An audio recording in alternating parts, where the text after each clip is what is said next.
ચલો આપણે રેડી થઈ ગયા છીએ, હવે નીકળી જઈએ ઓફિસ માટે. થોડુંક કામ હતું તો બહાર આવી ગયા છે. ઓફિસે જવા નીકળી ગઈ છું. આજે તો નવું એક રૂપિયાની નોટ જોવા મળી છે. બહુ જ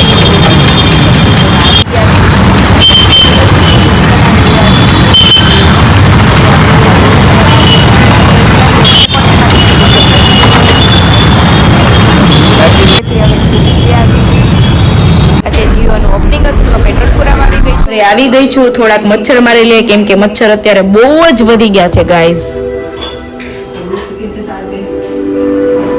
ચાલો ભૂંગળા ખાવા. નાના છોકરાના માંથી ભૂંગળું ખાઉં છું હું. ચાલો કોને કોને ભૂંગળા ભાવે કમેન્ટ કરી દો.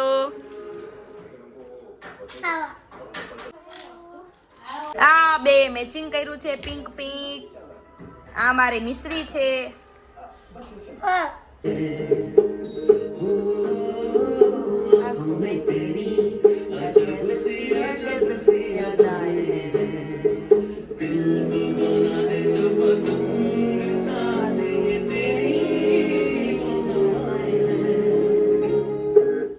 ચાલો હવે થોડીક રસોઈ બનાવી લઈએ. દાળનું શાક બનાવવાનું છે તો તેલ આવી ગયું છે. લસણ નાખી દેશું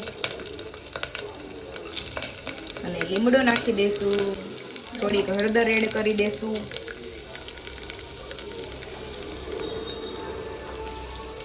થોડીક હળદર એડ કરી દેશું.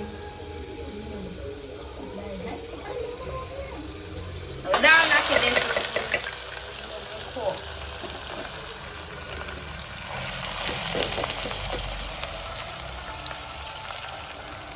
હવે થોડા ટમેટા એડ કરી દેશું. હલાવી લેશું.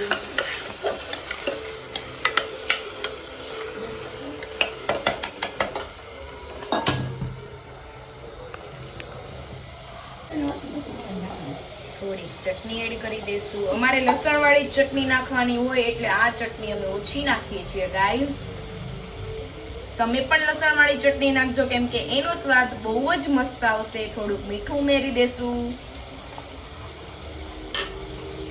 હલાવી લેશું.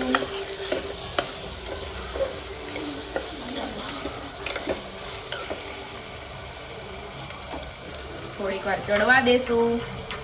વાળી ચટણી એડ કરી દીધી છે.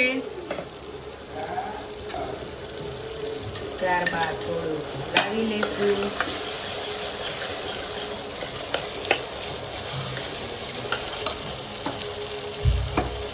થોડીક વાર એને ચડવા દેશું. મરચું નાખી દીધું છે, ત્યારબાદ ચડવા દેશું અને થોડું પાણી એડ કરી દેશું.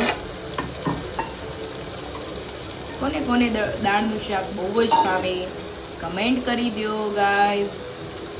મને તો નથી ભાવતું પણ ખાવું પડશે, કેમ કે હમણાં 2 થી 3 દિવસથી બહુ સારું સારું ખાઈએ છીએ.